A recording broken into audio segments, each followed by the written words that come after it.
প্রথম ও দ্বিতীয় শ্রেণীর সরকারি চাকরিতে ৩০% মুক্তিযোদ্ধা কোটার বিষয়টি আপিল বিভাগের পূর্ণাঙ্গ বেঞ্চে উঠছে কাল। কোটা পুনর্বহাল করে হাইকোর্টের দেয়া রায় শেষ পর্যন্ত বহাল থাকবে নাকি রাষ্ট্রপক্ষের আপিলে কোটা স্থগিত হবে তা নিয়ে উৎকণ্ঠায় দুই পক্ষই। কোটার পক্ষে বিপক্ষে জোরালো অবস্থান আইনজ্ঞদেরও। শিক্ষার্থীদের আন্দোলনের মুখে ২০১৮ সালের অক্টোবরে প্রথম ও দ্বিতীয় শ্রেণীর সরকারি চাকরিতে ৩০% মুক্তিযোদ্ধা কোটা বাতিল হয়। গত ৫ জুন হাইকোর্টের রায়ে সেই কোটা পদ্ধতি পুনর্বহাল হয়। চেম্বার আদালতও হাইকোর্টের রায় স্থগিত না করায় আন্দোলনে নামে শিক্ষার্থীরা। পাশাপাশি কোটার পক্ষে বীর মুক্তিযোদ্ধার সন্তানরাও প্রস্তুত প্রধান বিচারপতির নেতৃত্বে আপিলের পূর্ণাঙ্গ বেঞ্চে রাষ্ট্রপক্ষের বিরুদ্ধে শুনানি করতে। বাদীপক্ষের আইনজীবী বলছেন, ৫ বছর আগে সরকার বাতিল করলেও উচ্চ আদালতে মুক্তিযোদ্ধার সম্মান পুনর্বহাল হয়েছে, আপিলেও তা অক্ষুণ্ণ থাকবে। জীবন বাজি রেখে যেহেতু মুক্তিযুদ্ধ করছে তাদের সন্তানরা সেই প্রিভিলেজটা পাবে বা পাচ্ছে, বা নাতিপুতি যারা আছে তারাও পাবে। 13তম গ্রেডের উপরে যারা, তাদের অলরেডি মুক্তিযুদ্ধ কোটাও ঠিক আছে, তাহলে কেন এই 9 থেকে 13 পর্যন্ত প্রথম এবং দ্বিতীয় শ্রেণী যারা, তারা কেন বঞ্চিত হবে? এটা হতেই পারে না। 4 জুলাই এটা হিয়ারিং হবে যে হাইকোর্ট ডিভিশনের জাজমেন্টটা স্টের জন্য আমরা গিয়েছি। তারপরে স্টে হোক বা না হোক, এর পরবর্তী প্রক্রিয়া হলো যে রেগুলার আপিল ফাইল করা হবে পূর্ণাঙ্গ জাজমেন্ট পেয়ে। তবে বীর মুক্তিযোদ্ধা, সিনিয়র আইনজীবী ও মানবাধিকার অনেক বিশেষজ্ঞরা বলছেন, চাকরির ক্ষেত্রে কোটা নয়, মেধার মূল্যায়ন বাড়ানো দরকার। এটা বেশি দিন কন্টিনিউ করা ঠিক না, কারণ তাতে করে আগামী প্রজন্ম এই কোটা আর সুবিধা নিতে গিয়ে এখানে অনেকগুলো অনিয়ম হবে, তাদের যে মূল্যায়ন সেই মূল্যায়ন তারা পাবে না। একটা জায়গায় এসে কিন্তু আমি নাতি তাদেরও আমার দহিত্র প্রদহিত্র সবাই হবে মুক্ত, এই সুবিধা পাবে, এটিও কিন্তু যৌক্তিক নয়। সেগুলোকে আবার আমাদের চিন্তা ভাবনা করে সেই সঠিক একটা কিন্তু রেখা একটা টেনে দেওয়া দরকার বলে আমার কাছে মনে হয়। মুক্তিযোদ্ধা, নারী, জেলা, ক্ষুদ্র নৃগোষ্ঠী ও প্রতিবন্ধীদের জন্য এখন সরকারি চাকরিতে 56% কোটা রয়েছে। Zahidul Bashar, independent news, Dhaka. জাতীয় রাজস্ব বোর্ডের 2 কর্মকর্তা কাজী আবু মাহমুদ ফয়সাল ও মতিউর রহমানের বিপুল সম্পদের বিষয়টি সম্প্রতি আলোড়ন তুলেছে। গাজীপুরের পুবাইলে মতিউর ও তার স্ত্রীর 60 বিঘা জমিতে গড়ে তুলেছেন পিকনিক অ্যান্ড শুটিং স্পট। রয়েছে জমি জবরদখলের অভিযোগও। আপন ভুবন নামে 60 বিঘার এই পিকনিক অ্যান্ড শুটিং স্পটটি গাজীপুরের পুবাইলের খিলগাঁও এলাকার। ভূমি অফিসের তথ্য মতে জমির একটি অংশ রাজস্ব কর্মকর্তা মতিউর রহমান, তার স্ত্রী নরসিংদীর উপজেলা চেয়ারম্যান লায়লা কানিজ লাকি, তাদের ছেলে তৌফিকুর রহমান অর্ণব ও মেয়ে ফারজানা ইস্পিতার নামে। স্থানীয়রা জানান, কিছু জমি ভাড়া নেওয়া হলেও অনেকের জমি জবরদখল করেছেন মতিউর। আপন ভবনে আমাদের 26% মতন জমি আছে, আমাদের কাছ থেকে নেয়, আমাদের আরো অন্য যারা আছে রিলেটিভ আছে তাদের কাছ থেকে নিয়ে আমাদের জমি দখল করে নিয়ে রাখছে। এগো মাধ্যমে এই 3 জনের মাধ্যমে জমি দখল করে, দখল কইরা তারপরে এটা একটা পর্যায়ে নিয়ে যায়, পর্যায়ে নিয়ে গিয়া তারপরে এই জমি ধারা রেজিস্ট্রি করে নেয়। দুর্নীতি নিয়ে প্রশ্ন ওঠার পর পিকনিক স্পটটির আগের সব কর্মীকে সরিয়ে নেওয়া হয়। নতুনরা সুস্পষ্ট জানেন না এর মালিকানা সম্পর্কে। এদিকে মতিউরের দুর্নীতি নিয়ে কথা বলতে অপারগতা জানান জেলা প্রশাসক। মালিকের নাম আমি সঠিক জানি না, আমি আইসি 1.5 মাস ধরে, 1.5 মাসের মধ্যে ম্যাডামেরও দেখিনি, স্যারেরও দেখিনি। কেউ কোনোদিন অভিযোগ নিয়ে আসেও নাই বা কোনো পুলিশও আসে নাই যে আপনারা জমি দখল করছেন, মামলাও হয়নি এখন নামে। আরেক রাজস্ব কর্মকর্তা কাজী আবু মাহমুদ ফয়সালের 2টি বাড়ি ও জমি রয়েছে খুলনায়। পৈতৃক সম্পত্তির বাইরে আর কোনো সম্পদ আছে কিনা তা তদন্তের দাবি জানিয়েছেন সুশীল সমাজের প্রতিনিধিরা। ব্যক্তিগত তার ওয়াইফের নামে বা তার পরিবারের নামে যে সম্পত্তিগুলি খুলনায় অন্যান্য জায়গায় করা হয়েছে, এগুলি সুষ্ঠু তদন্ত করে বের করা উচিত এবং দেশে এবং দেশের বাইরে তার যে সহায় সম্পদগুলি আছে সেগুলিও বের করে এটার বিরুদ্ধে একটা ব্যবস্থা নেওয়া উচিত। এই বিষয়ে খুলনা দুর্নীতি দমন কমিশনের কর্মকর্তাদের সাথে যোগাযোগ করা হলেও কেউ কথা বলতে রাজি হননি। Sadequr Rahman Siddiqui, independent news. অস্বাভাবিক সম্পদ অর্জন নিয়ে আলোচিত অভ্যন্তরীণ সম্পদ বিভাগের সংযুক্ত কর্মকর্তা মতিউর রহমান ও তার স্ত্রী সন্তানদের সম্পদ বিবরণী চেয়েছে দুর্নীতি দমন কমিশন। মঙ্গলবার বিকেলে সংবাদ সম্মেলনে এই নোটিশ জারির কথা জানান দুদক সচিব খোরশেদা ইয়াসমিন।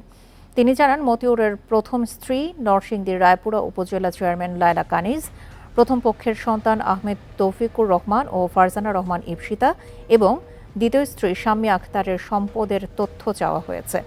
মতিউর ও তার স্বজনদের নামে অন্তত ৬৫ বিঘা জমি, ৮টি ফ্ল্যাট, ২টি রিসোর্ট ও পিকনিক স্পট এবং ৩টি শিল্প প্রতিষ্ঠানের তথ্য পাওয়া গেছে। এর মধ্যে লায়লা কানিজের নামে ৮৪৮% বেশি জমি রয়েছে। ঢাকায় রয়েছে অন্তত 4টি ফ্ল্যাট। ২০২৩-২৪ কর বর্ষের আয়কর বিবরণীতে লায়লা কানিজ তার মোট সম্পদ দেখিয়েছেন ১০,৩০,৫১,০০০ টাকা। দুর্নীতি দমন কমিশন আইন ২০০৪-এর ২৬-এর ১ ধারা ও দুর্নীতি দমন কমিশন বিধিমালা ২০০৭-এর বিধি ১৭-এর ১ মোতাবেক তাদেরকে সম্পদ বিবরণী দাখিলের জন্য কমিশন কর্তৃক সিদ্ধান্ত গৃহীত হয়েছে এবং সেই অনুযায়ী একটি নোটিশ ইতিমধ্যে জারি করা হয়েছে। ৬৬ কোটি টাকার অবৈধ সম্পদ অর্জনের অভিযোগে পুলিশের সাবেক অতিরিক্ত মহাপরিদর্শক ডক্টর শামসুদ্দোহা খন্দকার ও তার স্ত্রী ফেরদৌসী সুলতানার বিরুদ্ধে চার্জশিট দিয়েছে দুর্নীতি দমন কমিশন দুদক। মঙ্গলবার আদালতে চার্জশিট দাখিল করেন দুদকের সহকারী পরিচালক খোরশেদ আলম। দুদকের প্রতিবেদনে বলা হয়, ডক্টর শামসুদ্দোহার দাখিল করা সম্পদ বিবরণীতে তিনি ৮.৫ কোটি টাকার সম্পদ অর্জনের তথ্য গোপন সহ মিথ্যা ও ভিত্তিহীন তথ্য প্রদান করেছেন। এছাড়া দুদকের অনুসন্ধানে আরও ২,৮৭,৩,০৭৮ টাকার অবৈধ সম্পদের তথ্য প্রমাণ পাওয়া গেছে, যে কারণে তার বিরুদ্ধে চার্জশিট দাখিল করা হয়েছে। অন্যদিকে তার স্ত্রীর বিরুদ্ধে ২৮.৫ কোটি টাকার সম্পদের তথ্য গোপন করা এবং আরও ২৭.৫ কোটি টাকার জ্ঞাত আয় বহির্ভূত সম্পদ অর্জনের অভিযোগ আনা হয়েছে।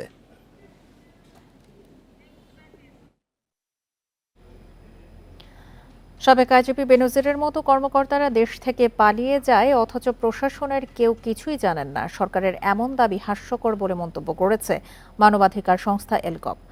মঙ্গলবার দুপুরে রাজধানীর গুলশানে empowerment through law of common people ELCOP আয়োজিত এক সেমিনারে এই মন্তব্য করেন সংস্থাটির চেয়ারম্যান অধ্যাপক ডক্টর মিজানুর রহমান। এর বিরুদ্ধে লড়াইয়ের চ্যালেঞ্জ ও সম্ভাবনা নিয়ে এক সেমিনারের আয়োজন করে এলকপ, যাতে উঠে আসে সাম্প্রতিক সময়ে দেশে বেনজির, মতিউরদের মতো দায়িত্বশীল ব্যক্তিদের অবাধ দুর্নীতির কথা। আলোচকরা বলেন, দেশের অনেক বড় বড় দুর্নীতিবাজদের কথা সংসদে আলোচনা হলেও তাদের বিরুদ্ধে দৃষ্টান্তমূলক ব্যবস্থা নেওয়া হয় না, তাই সর্বত্র বাড়ছে দুর্নীতি। এখানে একজনের জন্য একরকম আইন, আরেকজনের জন্য আরেক রকম আইন। কিছু কিছু মানুষের বিরুদ্ধে অনুসন্ধান করা যাবে না বলে নির্দেশনা থাকে, অনুসন্ধানই করা যাবে না, বিচার তো দূরে থাকুক। আলোচনায় উঠে আসে গ্রামীণ ব্যাংক প্রসঙ্গ। এ সময় ডক্টর ইউনূসের বিরুদ্ধে ইতিহাস বিকৃত করা, শর্ত লঙ্ঘন করে নিজ প্রতিষ্ঠানে তহবিল স্থানান্তর সহ বিভিন্ন অভিযোগ করেন প্রতিষ্ঠানটির প্রধান আইন উপদেষ্টা। বিদেশি বন্ধুদের ছত্রছায়ায় তিনি ধরাছোঁয়ার বাইরে বলে দাবি তার। আপনি কল্পনা করতে পারবেন না তিনি দরিদ্র মানুষ আর গ্রামীণ ব্যাংকের সাথে কি দুর্নীতি করেছেন। তিনি ধরাছোঁয়ার বাইরে ছিলেন কারণ তার পাশে বিদেশি বন্ধুরা ছিল। এ সময় পুলিশের সাবেক আইজি বেনজির আহমেদের দেশ ত্যাগ নিয়ে প্রশ্ন তোলেন এলকপ chairman. What the police administration did through their the message to the media is something that they have done an act of stupidity. Only stupids and idiots could behave like that. যে কি হবে বেনজির ভাবে বিদেশ থেকে পালিয়ে যেতে পারে, this has to be stopped. এই ম্যালপ্র্যাকটিস গুলো বন্ধ করতে হবে। আমাদের 18 কোটি জনগণ কি এতই বুদ্ধ, এতই গর্ধব? সেমিনারে বলা হয়, দুর্নীতির টাকায় আবাদি জমিকে রিসোর্ট ও বাগানবাড়ি বানানো হচ্ছে, যা দেশের খাদ্য উৎপাদনের জন্য এক প্রকার হুমকি। ইকরামুল কবির, ইন্ডিপেন্ডেন্ট নিউজ, ঢাকা। পাবনায় দুদক কর্মকর্তার বাবা মোজাহার বিশ্বাস হত্যার দুদিন পরও কেউ গ্রেপ্তার হননি। পুলিশ জানায়, গত রোববার সুজানগর থানায় মামলা করেন নিহতের ছোট ভাই মুজাই বিশ্বাস। আসামি করা হয়েছে উপজেলা আওয়ামী লীগের সাধারণ সম্পাদক শাহিনুজ্জামান শাহিন সহ ২৮ জনকে। নিহতের পরিবার জানায়, পূর্ব বিরোধের জেরে গত ২১শে জুন প্রতিপক্ষের হামলায় আওয়ামী লীগ নেতা শাহিনের সমর্থক আল আমিন মিয়া মারা যান। এরই জের ধরে ২২শে জুন দুদক কর্মকর্তা হাফিজুর রহমানের বাবার উপর হামলা চালায় শাহিনের সমর্থকেরা। পরে চিকিৎসাধীন অবস্থায় রাজশাহীর একটি হাসপাতালে মারা যান মোজাহার বিশ্বাস।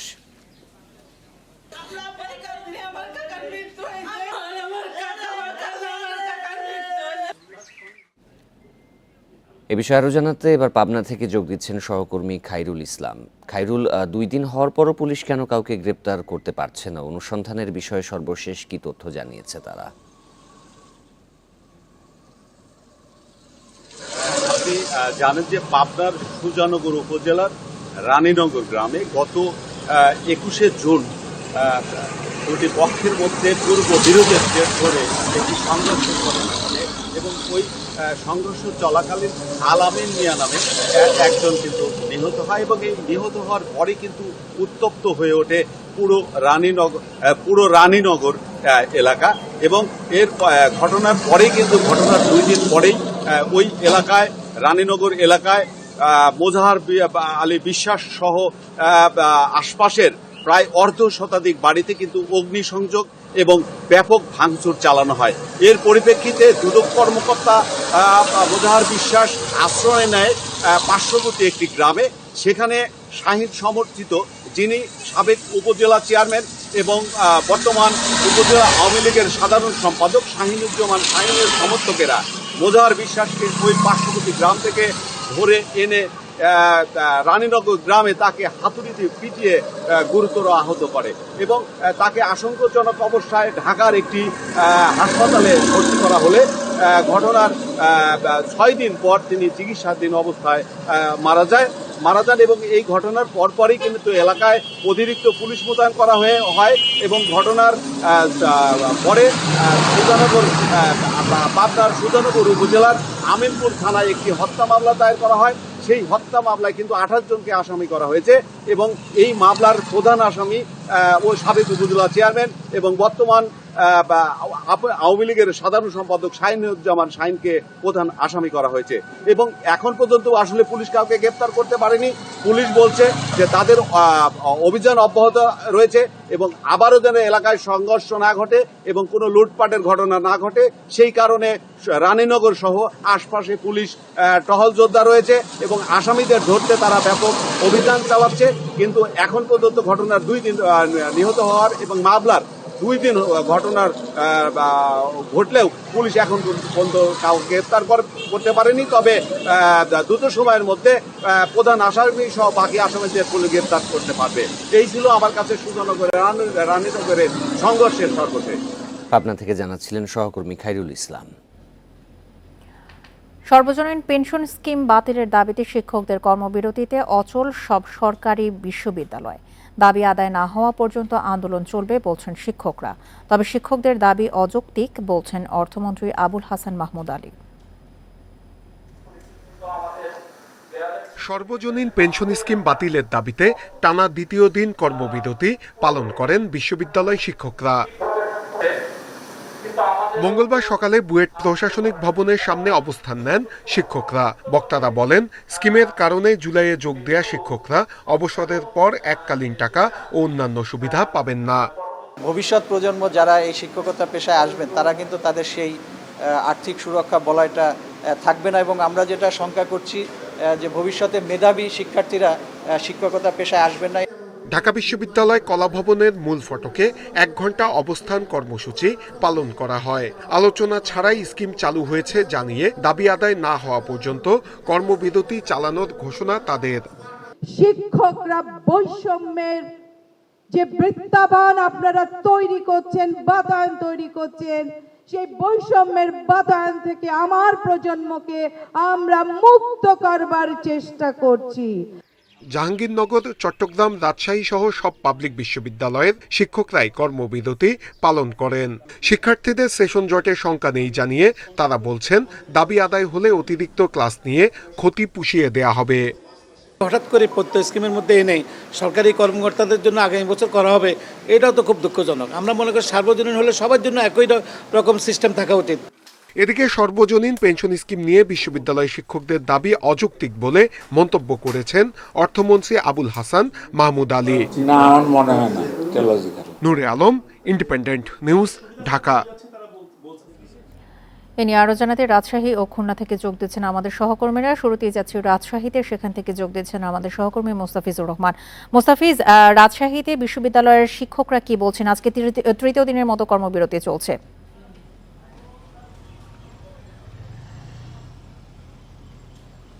দেখুন, রাজশাহীতে তৃতীয় দিনের মতো কর্মবিরতি অব্যাহত রয়েছে এবং আজকে সকাল 11টা থেকে শিক্ষকদের কর্মবিরতি শুরু হবে। আমি এখন রাজশাহী বিশ্ববিদ্যালয়ে অবস্থান করছি। শুধু রাজশাহী বিশ্ববিদ্যালয়ে শিক্ষকরাই এই আন্দোলনের সাথে সম্পৃক্ত এমনটি নয়, এখানে কিন্তু রাজশাহী বিশ্ববিদ্যালয়ে যারা শিক্ষক কর্মচারীরা আছেন তারাও কিন্তু এর সাথে আন্দোলন করছেন এবং কর্মবিরতিতে গেছেন। অর্থাৎ রাজশাহী বিশ্ববিদ্যালয়ের কথা যদি বলা হয়ে থাকে, এখানে ক্লাস পরীক্ষা সবকিছু কিন্তু বন্ধ রেখেই তাদের শিক্ষকদের যে দাবিটি বা যেই উদ্দেশ্যে তারা আন্দোলন করছেন সেটি অব্যাহত রেখেছেন। অর্থাৎ প্রত্যয় স্কিম বাতিলের যে দাবি তাদের রয়েছে, সার্বজনীন পেনশনের যে বিষয়টি রয়েছে সেটি নিয়েই কিন্তু তারা আন্দোলন করছেন এবং শিক্ষকরা বারবার বলছিলেন যে তাদের সুপার গ্রেডে অধিভুক্তকরণ সহ তাদের যে দাবিগুলো রয়েছে প্রত্যয় স্কিম বাতিল সহ, এবং তারা বারবার একটি দাবি তারা উত্থাপন করছিলেন যে তারা সারা জীবন অধ্যাপনা করে থাকেন, অর্থাৎ শিক্ষার্থীদের তাদের পাঠদানেই তারা ব্যস্ত থাকেন, তারা তো অন্য কোনো কিছু করেন না বা অন্য কোনো ব্যবসা বাণিজ্যও করেন না। অর্থাৎ দিন শেষে তারা যখন অবসরে যাবেন তখন সেই তারা যদি একটি কাঙ্ক্ষিত অর্থ না পেয়ে থাকেন তাহলে তাদের ভবিষ্যৎ অনিশ্চিত থাকবে, এই ধরনের কিন্তু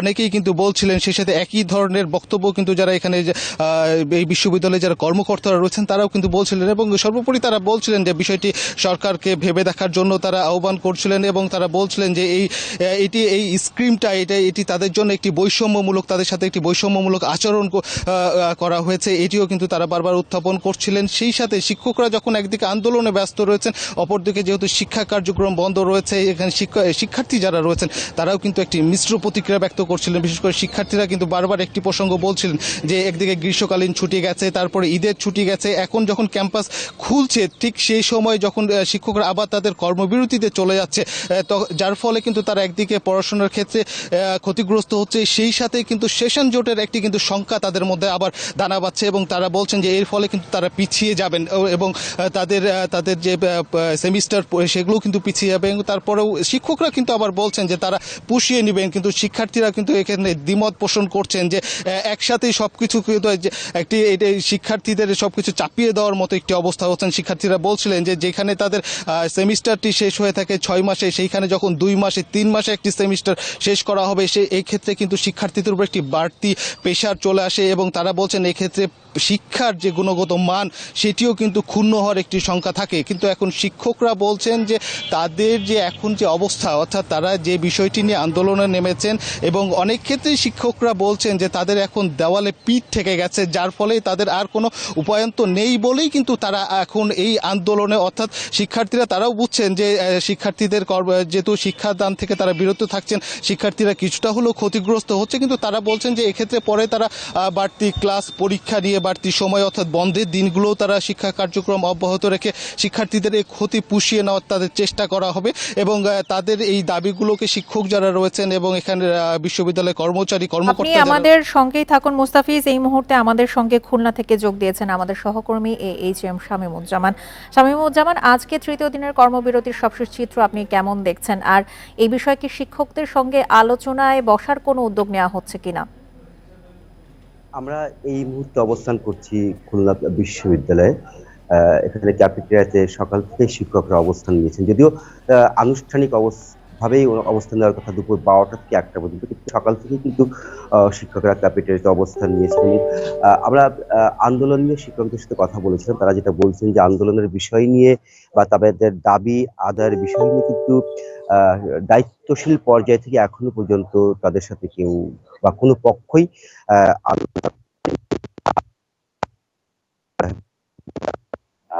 আন্দোলনে অর্থাৎ কর্মবিরতির মধ্যে থাকবে। কর্মবিরতি নিয়ে আমরা শিক্ষার্থীদের সাথে কথা বলেছিলাম, তারা যেটা বলছেন এই কর্মবিরতির কারণে তাদের শিক্ষা স্বাভাবিক যে পাঠদান রয়েছে বা যে ক্যালেন্ডার রয়েছে সেই ক্যালেন্ডারে কিছুটা হলেও সমস্যায় পড়বে। এই বিষয়টা নিয়ে আমরা শিক্ষকদের সাথে কথা বলেছিলাম, তারা যেটা বলছেন যে যেহেতু আন্দোলনের কারণে ক্লাস বন্ধ রয়েছে, এটা পরবর্তীতে কিভাবে পুষিয়ে দেওয়া যায় সেই চিন্তা রয়েছে, যাতে পরিস্থিতি স্বাভাবিক হলে অতিরিক্ত ক্লাস নিয়ে বা যেভাবেই হোক না কেন একটা ভাবনা করেই শিক্ষার্থীদের যে ক্ষতিটা হচ্ছে সেই ক্ষতিটা পুষিয়ে দেওয়ার চেষ্টা। একটা বিষয় একটু বলে রাখি, বিশ্ববিদ্যালয়গুলোতে কিন্তু শুধু শিক্ষকরাই আন্দোলন করছেন না, এর পাশাপাশি কর্মকর্তারাও কিন্তু আন্দোলনে রয়েছেন। কর্মবিরতি করছেন, অপরদিকে কর্মকর্তারা অর্ধ দিবস কর্মবিরতি পালন করছেন। তাদেরও 11 দফা দাবি রয়েছে। এই 11 দফা দাবি যদি আগামী রবিবারের মধ্যে পূরণ না হয়, তাহলে রবিবার থেকে তারা পূর্ণ দিবস কর্মবিরতিতেই যাবেন। সব মিলিয়ে কিন্তু বিশ্ববিদ্যালয়গুলোর একটা অচল অবস্থা সৃষ্টি হয়েছে এবং যদি তারা যে আন্দোলনে রয়েছেন, এই আন্দোলনে যদি থাকে, আন্দোলন যদি কন্টিনিউ হয়, তাহলে কিন্তু শিক্ষার্থীরাই কিন্তু আসলে এক ধরনের ক্ষতির মধ্যে পড়বে। তো এই ছিল আমার কাছে সর্বশেষ তথ্য। তৃতীয় দিনের কর্মবিরতি নিয়ে রাজশাহী এবং খুলনা থেকে জানাচ্ছিলেন আমাদের সহকর্মীরা। টানা বৃষ্টি ও উজানের পাহাড়ি ঢল অব্যাহত থাকায় সিলেটের বন্যা পরিস্থিতির অবনতি হয়েছে। তৃতীয় দফার বন্যায় প্লাবিত হয়েছে জেলার 97 ইউনিয়নের 1176 গ্রাম। পানিবন্দী হয়ে পড়েছেন 7 লাখের বেশি মানুষ। সিলেট নগরের অনেক স্থানে দেখা দিয়েছে জলাবদ্ধতা। এতে দুর্ভোগে পড়েছেন সাধারণ মানুষ। সুরমা কুশিয়ারা ও সারি নদীর পানি 6টি পয়েন্টে বিপদসীমার ওপর দিয়ে প্রবাহিত হচ্ছে। সুনামগঞ্জের তাহিরপুর ও বিশ্বম্ভরপুর উপজেলায় বিভিন্ন এলাকায় প্রবেশ করেছে বন্যার পানি। নিম্নাঞ্চল প্লাবিত হওয়ায় জেলা 2 শতাধিক গ্রামের 3 লাখের বেশি মানুষ পানিবন্দী। এছাড়া মৌলভীবাজার, নেত্রকোনা ও শেরপুরের নদ নদীর পানি বিপদসীমার ওপর প্রবাহিত হওয়ায় বন্যা পরিস্থিতির অবনতি হয়েছে।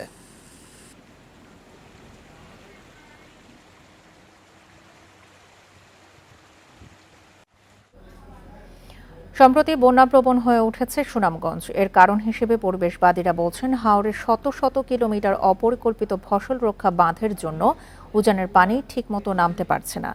বিভিন্ন হাওরে উঁচু অল ওয়েদার সড়ক নির্মাণও এর সম্ভাব্য কারণ বলে মনে করছে পানি উন্নয়ন বোর্ড। বন্যা এড়াতে পানির প্রবাহ স্বাভাবিক রাখার ওপর গুরুত্ব তাদের। গত কয়েক বছরে বারবার বন্যায় ডুবছে সুনামগঞ্জ। যদিও ভূপ্রাকৃতিক গঠনের কারণে প্রতি বর্ষায় পাহাড়ি ঢলের পানি সুনামগঞ্জ সহ আশপাশের জেলার হাওরে আসে। প্রকৃতির নিয়মে তা আবার নেমেও যায়। পরিবেশবাদীরা বলছেন, গত ৮-১০ বছরে বোরো ফসল রক্ষায় হাওরে শত শত কিলোমিটার বাঁধ নির্মাণ হয়েছে। এর মাঝে অনেকগুলো অপরিকল্পিত। এতে পানির স্বাভাবিক প্রবাহ বাধাগ্রস্ত হচ্ছে, দেখা দিচ্ছে বন্যা। হাওরগুলোতে অপরিকল্পিত বাঁধ নির্মাণ করে পানি আটকে ফেলছি, যে কারণে পানি তার প্রকৃতির সূত্র অনুযায়ী নিষ্কাশিত হওয়ার সুযোগ পাচ্ছে না। এক জায়গায় পানিটা ফুলে উঠছে। সুনামগঞ্জের বন্যা নিয়ন্ত্রণের জন্য বাঁধগুলো নিয়ে সামগ্রিকভাবে ভাবতে হবে। বিভিন্ন হাওরে উঁচু অল ওয়েদার সড়ক নির্মাণের কারণেও উজানের পানি ঠিকমতো নামতে পারছে না। অল ওয়েদার রোড অনেক জায়গায় হয়তো তৈরি হয়েছে, এই কারণেই হয়তো ডাউন স্ট্রিমে পানিটা খুব দ্রুত চলে যেতে পারতেছে না। এক্ষেত্রে শুধু নদীর উপরে নির্ভর করতে হচ্ছে। শুধু নদীর উপর নির্ভর করলে কিন্তু আসলে এইটা পানিটা দ্রুত ডাউন স্ট্রিমে যাবে না। এই অবস্থায় হাওরে উঁচু সড়কের পরিবর্তে নিচু সাবমার্সিবল সড়ক ও অস্থায়ী ফসল রক্ষা বাঁধ নির্মাণে গুরুত্ব দিচ্ছে পানি উন্নয়ন বোর্ড। সেই জন্য যে আমাদের ডুবন্ত বাঁধ বা সাবমার্সিবল রোড যেগুলো আছে সেগুলো নির্মাণ করতে হবে বেশি, তাহলে বাঁধের পানি ডাউন স্ট্রিমে চলে যেতে পারবে এবং বন্যার প্রকোপটা কমে যাবে। 2022 সালে ইতিহাসের ভয়াবহ বন্যার মুখোমুখি হয় সুনামগঞ্জের মানুষ। Independent news. বন্যা ও পাহাড় ধস নিয়ে আরও জানাতে এবার মৌলভীবাজার ও খাগড়াছড়ি থেকে যোগ দিচ্ছেন সহকর্মীরা। শুরুতেই যাব মৌলভীবাজারে, সেখানে রয়েছেন সহকর্মী তুহিনুর রশিদ। তুহিন, মৌলভীবাজারের নদ নদীর পানি বিপদসীমার ঠিক কত উপর দিয়ে প্রবাহিত হচ্ছে? বন্যা পরিস্থিতির অবনতি হয়েছে কি?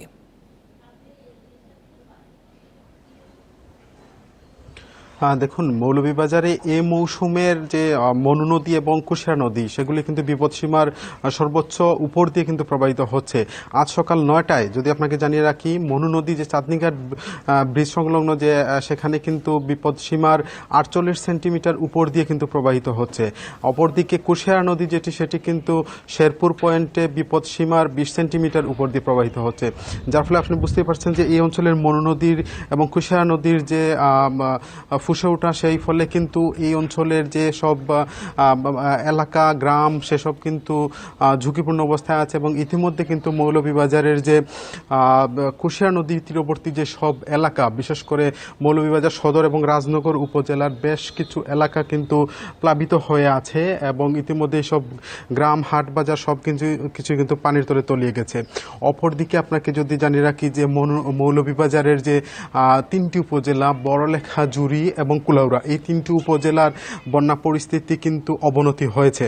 কারণ এই 3টি উপজেলা হাওর বেষ্টিত, হাকালুকি হাওর বেষ্টিত হওয়ার কারণে হাকালুকি হাওরে পানি বৃদ্ধি পাচ্ছে প্রতিনিয়ত, যার ফলে এই বন্যা পরিস্থিতি অবনতি হয়েছে। আপনি জানেন এই 3 উপজেলা কিন্তু দীর্ঘ 20 দিন যাবৎ কিন্তু এই এলাকাগুলিতে পানি বন্দী অবস্থায় মানুষজন আছেন। কিছুদিন ধরে কিন্তু পানি নেমে আসছিল, কিন্তু গত পরশুদিন থেকে কিন্তু আবারও পানি বৃদ্ধি পাওয়া শুরু করেছে, যার ফলে এলাকার মানুষের দুর্ভোগটা কিন্তু আবারও মানুষ কিন্তু পানিবন্দী অবস্থায় আছেন। এই মুহূর্তে আসলে মৌলভীবাজারে বৃষ্টি হচ্ছে না, গতকালকে থেকেও বৃষ্টি হচ্ছে না, কিন্তু উজানের যে ঢল সেটি কিন্তু মনু, কুশিয়ারা, ধলই, জুড়ি নদী এইসব নদী ধরেই কিন্তু নামছে এবং এই নদীগুলোর যে উত্তপ্ত কিন্তু হয়ে উঠছে এবং এই এলাকার পানি কিন্তু প্রতিনিয়ত বেড়েই চলেছে, যার ফলে এই এলাকার মানুষজন কিন্তু বেশ আতঙ্কের মধ্যে আছেন এবং দুর্ভোগের মধ্যে এই মুহূর্তে আছেন। এই ছিল আসলে আমার কাছে মৌলভীবাজার থেকে বন্যা পরিস্থিতির সর্বশেষ তথ্য। তুহিনুর আমাদের সাথেই থাকবেন। এবারে খাগড়াছড়ি থেকে যোগ দিচ্ছেন সহকর্মী সমীর মল্লিক। সমীর, এই কয়দিনের আবহাওয়ার পূর্বাভাসে খাগড়াছড়িতে বৃষ্টিপাত কেমন হয়েছে? বৃষ্টির সাথে সাথে তো পাহাড় ধসের শঙ্কা রয়েছে, এ বিষয়ে কর্তৃপক্ষ কিছু জানিয়েছে কি? দেখুন, টানা বর্ষণ এবং পাহাড়ি ঢলের কারণে খাগড়াছড়ির দিঘিনালা উপজেলার ইতিমধ্যে 25টি গ্রাম প্লাবিত হয়েছে এবং তার পাশে যে ইউনিয়নটা রয়েছে কবাখালী, সেখানে 5টা গ্রাম কিন্তু ইতিমধ্যে প্লাবিত। গতকাল থেকে পানি ওঠার পর থেকে কিন্তু পানি নামার কোনো লক্ষণ এখনো পর্যন্ত দেখা যাচ্ছে না, যে কারণে মেরুং ইউনিয়নের অন্তত 25 গ্রাম প্লাবিত হয়েছে এবং মেরুং ইউনিয়ন হয়ে কিন্তু রাঙামাটির সাথে যে লংগদু যে যোগাযোগ সেটা কিন্তু বন্ধ হয়ে গেছে। মেরুং ইউনিয়ন হেডকোয়ার্টার এলাকায় পানিতে অন্তত 6 থেকে 7 ফুট নিচে কিন্তু আঞ্চলিক যে সড়ক সেটা কিন্তু এখন 6 থেকে 7 ফুট পানি নিচে, যে কারণে আসলে লংগদুর সাথে রাঙামাটি লংগদুর সাথে খাগড়াছড়ি সহ সারা দেশে যে সড়ক যোগাযোগ সেটা বন্ধ আছে, যে কারণে আসলে লংগদুর যারা বাসিন্দা তারা কিন্তু সড়ক যোগাযোগ বিচ্ছিন্ন হয়েছে তাদের সাথে এবং তারা ভোগান্তিতে পড়েছে। আর যারা বন্যা দুর্গত যারা রয়েছে, তারা আশ্রয়কেন্দ্রে এসেছে, তারা কিন্তু বাড়ি ফিরতে পারেনি। মূলত পাহাড়ি ঢল এবং বৃষ্টির কারণে কিন্তু এই যে বন্যা পরিস্থিতি সেটা কিন্তু অপরিবর্তিত রয়েছে এবং বন্যার পানি কিন্তু এখনো পর্যন্ত নেমে যাওয়ার কোনো লক্ষণ কিন্তু এখন পর্যন্ত দেখা যায়নি, যে কারণে মেরুঙে সবচেয়ে বেশি গ্রাম প্লাবিত হয়েছে এবং পাশাপাশি কবাখালী ইউনিয়ন। আপনাকে একটা বিষয় জানিয়ে রাখি, খাগড়াছড়ি থেকে সাজেক সড়কটি কিন্তু এই মুহূর্তে বন্ধ রয়েছে, যে কারণে সাজেকে প্রায় 400-র বেশি পর্যটক ইতিমধ্যে আটকা পড়েছে। সাজেকের সড়কের বাগাহাট এবং মাছালং এলাকায়, সেখানে আমরা কিছুক্ষণ আগে খবর নিয়েছি, সেই রাস্তাটি এখনো পর্যন্ত প্রায় 5 থেকে 6 ফুট পানির নিচে। অর্থাৎ আজকে যদি বৃষ্টি হয় সেক্ষেত্রে কিন্তু আজকেও কিন্তু পর্যটকরা সাজেকে আটকে থাকতে পারে, অর্থাৎ 2 দিন ধরে তারা আটকে থাকার একটা সম্ভাবনা রয়েছে। যদি বৃষ্টি না হয় সেক্ষেত্রে বিকেল বেলা হয়তো সাজেক থেকে পর্যটকরা খাগড়াছড়ি শহরে ফিরতে পারে। এবং আমরা আবহাওয়া দপ্তরের সাথে কথা বলেছি, গত 2 দিনে যে পরিমাণ বৃষ্টিপাত হয়েছে, এটা যদি আসলে পানিটা যদি নেমে না যায় সেক্ষেত্রে এখানে নিচু যে এলাকাগুলো, বিশেষ করে মেরুং এলাকা, সেটা যে বন্যা কবলিত এলাকা, সেটা বন্যার যে সময়টা সেটা আরো দীর্ঘ হওয়ার একটা শঙ্কা রয়েছে। ভারী বৃষ্টিতে বন্যা ও পাহাড় ধসের শঙ্কার খবর মৌলভীবাজার ও খাগড়াছড়ি থেকে জানাচ্ছিলেন সহকর্মীরা। এবারের বন্যায় সিলেট বিভাগে আউশ উৎপাদন কমবে। এরই মধ্যে পুরোপুরি নষ্ট হয়েছে প্রায় 30,000 হেক্টর জমির ধান। কৃষি অধিদপ্তর ও অর্থনীতিবিদরা বলছেন, বন্যায় নষ্ট হয়েছে গ্রীষ্মকালীন সবজি ক্ষেত। এদিকে সিলেট ও রংপুরে আরও কয়েকদিন বন্যা পরিস্থিতির অবনতির সতর্কতা দিয়েছে বন্যা পূর্বাভাস কেন্দ্র। জুন থেকে কয়েক দফা বন্যার কবলে সিলেট বিভাগ। উজানের ঢলে তলিয়েছে লোকালয়, হাওর, ফসলি জমি। বন্যা পূর্বাভাস কেন্দ্র বলছে, আরও বেশ কিছুদিন থাকবে পানি। ঘরবাড়িতে পানি ঢোকার পাশাপাশি ডুবেছে আউশের বীজতলা। কৃষি সম্প্রসারণ অধিদপ্তর জানিয়েছে, চলতি মৌসুমে সিলেট বিভাগে 1,80,000 হেক্টর জমিতে রোপা আউশ ধান আবাদের লক্ষ্যমাত্রা ছিল। তবে 3 দফা বন্যায় বড় ক্ষতি হয়েছে কৃষি খাতে। 27,784-র মধ্যে আমাদের 22,549 হেক্টর ফসলটাই বিনষ্ট হয়ে গেছে, পুরাটাই বিনষ্ট হয়ে গেছে। এটা যদি আমরা ক্ষতির পরিমাণ টাকা করি, তাহলে আনুমানিক আমাদের এটা 418 কোটি টাকার মতো ফসল আমাদের বিনষ্ট হয়েছে। সিলেট ছাড়াও মৌলভীবাজারে 4,755 হেক্টর, হবিগঞ্জে 463 এবং সুনামগঞ্জে 1,013 হেক্টর জমির আউশ ধান নষ্ট হয়েছে। বন্যায় তলিয়েছে গ্রীষ্মকালীন সবজিও। আমনের বীজতলা বাড়ন্ত অবস্থায় আছে, সেখানে আমনের বীজতলা ক্ষতিগ্রস্ত হচ্ছে। তাছাড়া গ্রীষ্মকালীন শাকসবজি যেটা, এইটা তো একেবারেই পুরোপুরি ক্ষতিগ্রস্ত হয়ে গেছে, কারণ পানি উপরে উঠে গেছে, এগুলো আর এখন পাওয়া যাবে না। গরু এবং মহিষ এগুলো যদিও ভেসে অনেক ক্ষেত্রে যায় না, কিন্তু তাদের খাদ্যের প্রচন্ড অভাব থাকে। বন্যা পূর্বাভাস কেন্দ্র বলছে, সুরমা, কুশিয়ারা, মনু, সমেশ্বরীর পানি বিপদসীমার উপরে বইছে। তাই সামনের কয়েকদিন বন্যা পরিস্থিতি আরও নাজুক হতে পারে। এপ্রিল বা মে মাসের প্রথম সপ্তাহে হয় না। বড় ধানটা ওইখানে উঠে গেছে সহি সালামত সুন্দরভাবে এবং বাম্পার ফলন হয়েছে। তবে হ্যাঁ, সুনামগঞ্জ এবং সিলেটে যে বন্যাটা হয়েছে, এটা 22-এর আগে আমরা এই ধরনের পানির উচ্চতা সিলেট সুনামগঞ্জে আমরা দেখি নাই, আমাদের অভিজ্ঞতায় আমরা পাই নাই। আসামের ভারী বৃষ্টির কারণে তিস্তা ও ব্রহ্মপুত্রের পানিও বাড়ছে। তাই উত্তরবঙ্গেও বন্যা পরিস্থিতি অবনতির শঙ্কা রয়েছে। Shahriar Anirban, independent news, Dhaka. June শেষে দেশের নিট রিজার্ভ দাঁড়িয়েছে $1,677 কোটি। এছাড়া গ্রস রিজার্ভ অবস্থান করছে $2,682 কোটি। এবারই প্রথম নিট রিজার্ভের হিসাব জানালো বাংলাদেশ ব্যাংক। বাংলাদেশ ব্যাংক সাধারণত রিজার্ভের নিট হিসাব প্রকাশ করে না। মঙ্গলবার কেন্দ্রীয় ব্যাংক এই তথ্য প্রকাশ করেছে। এ সময় BPM 6 অনুযায়ী রিজার্ভ দাঁড়িয়েছে $2,183 কোটি। গেল 26শে জুন IMF এর পাওয়া ঋণের অর্থে বাংলাদেশের রিজার্ভ বেড়ে $2,715 কোটি উঠেছে। এর আগে তৃতীয় কিস্তির অর্থ পেতে জুন শেষে নিট রিজার্ভ $1,476 কোটি রাখার শর্ত দেয় IMF।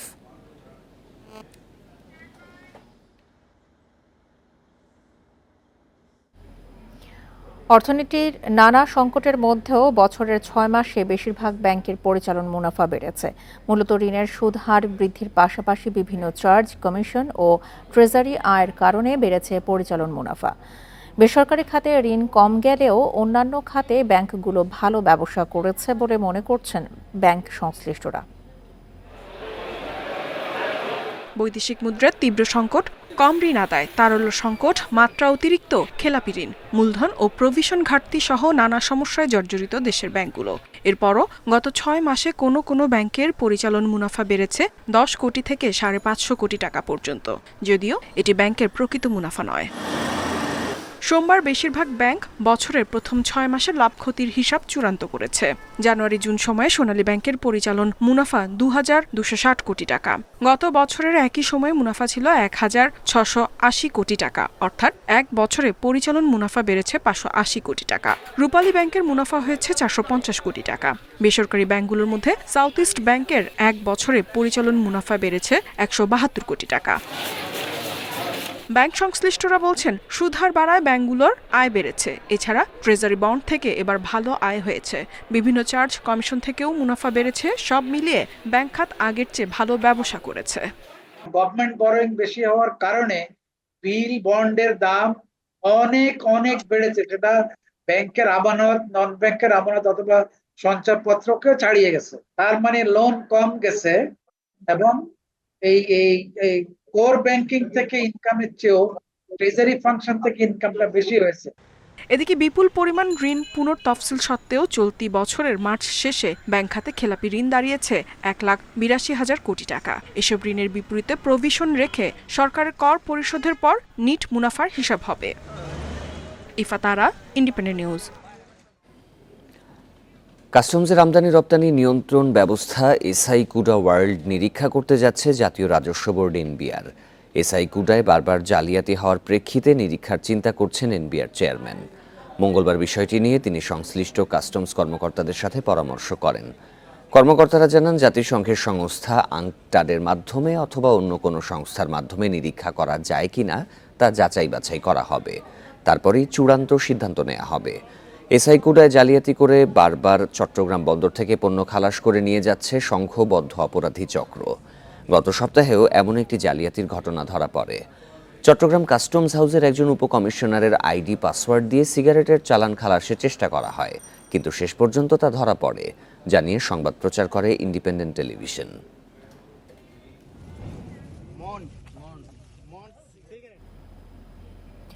2020 সালে লোকসানের কারণে বন্ধ করে দেওয়া হয়েছিল রাষ্ট্রায়ত্ত 9টি পাটকল। এর মধ্যে 4টি বেসরকারি খাতে ছেড়ে দেওয়ার পর পুনরায় ফিরেছে উৎপাদনে। এতে খুলনা, যশোর শিল্পাঞ্চলে প্রাণ ফিরতে শুরু করেছে। বেকার জীবন থেকে মুক্ত হয়েছেন শ্রমিকরা। গত 14 মার্চ খুলনার খালিশপুরের দৌলতপুর জুট মিল ও যশোরের জেজেআই জুট মিল উদ্বোধন করেন প্রধানমন্ত্রী শেখ হাসিনা। ইজারায় ফরচুন ও আকিজ গ্রুপ গত বছরের ডিসেম্বর থেকে চালু করে মিল দুটি। বর্তমানে এই দুটিতে কাজ করছে 3 শতাধিক শ্রমিক। গত ফেব্রুয়ারি থেকে যশোরের কার্পেটিং ও খুলনার ইস্টার্ন জুট মিল পরীক্ষামূলক উৎপাদন শুরু করেছে ভারতীয় রিগাল কোম্পানি। কর্মসংস্থান হয়েছে 2 শতাধিক শ্রমিকের। তারা জানান, নতুন করে মিল চালু হয় তাদের অভাব অনটন অনেকটা কেটে গেছে। সংশ্লিষ্ট কর্মকর্তারা বলছেন, এবছরের মধ্যেই তারা পুরো উৎপাদনে যাবে। তখন 10,000 শ্রমিকের কর্মসংস্থান হবে মিলগুলোতে। পরীক্ষামূলকভাবে প্রায় 20টি তাঁত চলতেছে।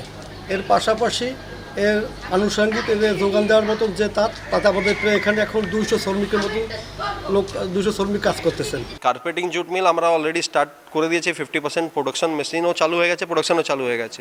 বাকি ব্যাপার হচ্ছে ইস্টার্ন জুট রিলেটেড, আমরা অলরেডি মেনটেন্যান্স কাজ অলমোস্ট কমপ্লিটেড। জানা গেছে, বন্ধ বাকি জুট মিলগুলো চালুর প্রক্রিয়া চলছে।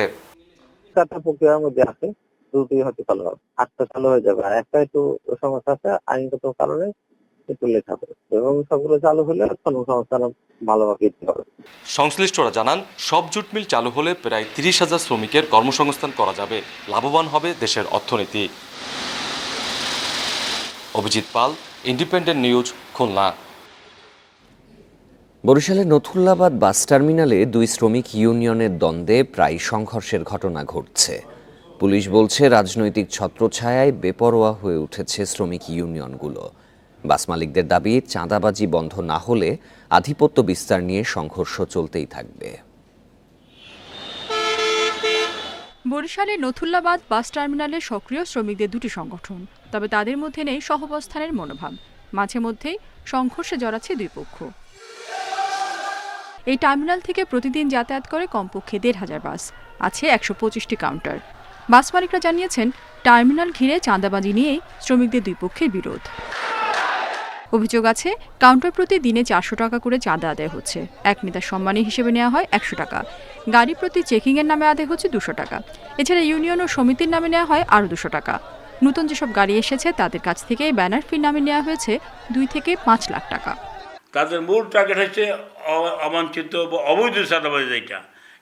এটা নিয়ে বিতর্ক, বিরোধ সৃষ্টি হয়।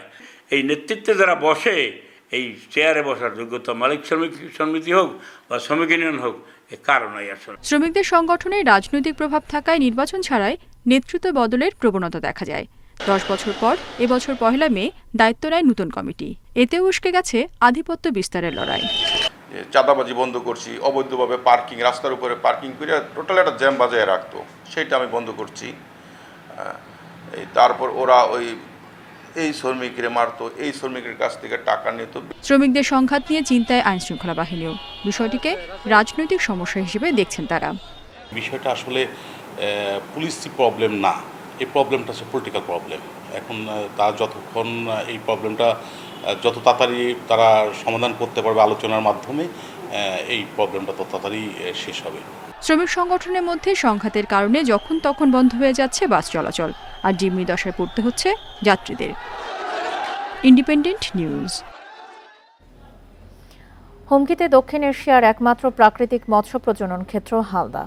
1 সপ্তাহে 5টি মা মাছ ও 1টি ডলফিনের মৃত্যু এবং চলতি মৌসুমে মাছের ডিম ছাড়তে দেরি হওয়া চিন্তায় ফেলেছে প্রাণীবিদদের। মাছের মৃত্যুর প্রকৃত কারণ অনুসন্ধানে তদন্তের দাবি জানিয়ে বিশেষজ্ঞরা বলছেন, দিন দিন দূষিত হচ্ছে হালদার পানি। দক্ষিণ এশিয়ার একমাত্র প্রাকৃতিক মৎস্য প্রজনন ক্ষেত্র হালদার কয়েকটি জায়গায় 1 সপ্তাহে 5টি মা মাছ ও 1টি ডলফিনের মৃত্যু হয়েছে। এর মাঝে একটি মাছ প্রায় 20 কেজি ও বাকিগুলো 10 কেজির উপরে। 5টা ব্রুট ফিশ এবং একটা ডলফিনের মৃত্যুতে আমরা আসলে উদ্বিগ্ন। এটা একটা অস্বাভাবিক ঘটনা, কারণ হালদা নদীতে এইভাবে 1 সপ্তাহ 2 সপ্তাহের মধ্যেই এতগুলো ব্রুট ফিশ কখনো মারা যায়। বিশেষজ্ঞরা বলছেন, বিভিন্ন কারখানার বর্জ্য নদীতে মিশে পানিতে অক্সিজেনের পরিমাণ কমেছে, এতে মৃত্যু হতে পারে মা মাছের। দূষিত যেই পানিগুলো যাচ্ছে সেই পানিগুলোতে ট্যানারি বর্জ্য বলেন, ইন্ডাস্ট্রিয়াল বর্জ্য বলেন, সেগুলোতে কিন্তু আপনার হেভি মেটাল থাকে, বিভিন্ন জৈব রাসায়নিক পদার্থ থাকে, অ্যাসিড থাকে। ওই অ্যাসিডগুলো কিন্তু আপনার হালদার পানির সাথে মিশ্রিত করে হালদাতে কিন্তু অ্যাসিডিটি বৃদ্ধি করে, যার কারণে পিএসের মানটা কিন্তু কমে যায়। আষাঢ়ের অর্ধেক সময় পার হলেও এখনও হালদায় ডিম ছাড়েনি মা মাছ। বিষয়টি উদ্বেগজনক উল্লেখ করে মা মাছের মৃত্যুর কারণ অনুসন্ধানে তদন্তের দাবি বিশেষজ্ঞদের। এটা অ্যাসেসমেন্টের বিষয়, হয়তো আমরা সবাই মৎস্য অধিদপ্তর সহ বাংলাদেশ মৎস্য গবেষণা ইনস্টিটিউট সহ আমরা সবাই যদি একসাথে বসি, তাহলে এই সমস্যাগুলোর আইডেন্টিফাই করা সম্ভব হবে এবং এই সমস্যাগুলো থেকে হালদা নদীকে রক্ষা করা সম্ভব হবে। সাধারণত নমুনা ডিম ছাড়ার এক সপ্তাহের মধ্যে পুরোপুরি ডিম ছাড়ে মা মাছ। হালদায় চলতি মৌসুমে 6 ও 27 মে মা মাছ নমুনা ডিম ছেড়েছিল।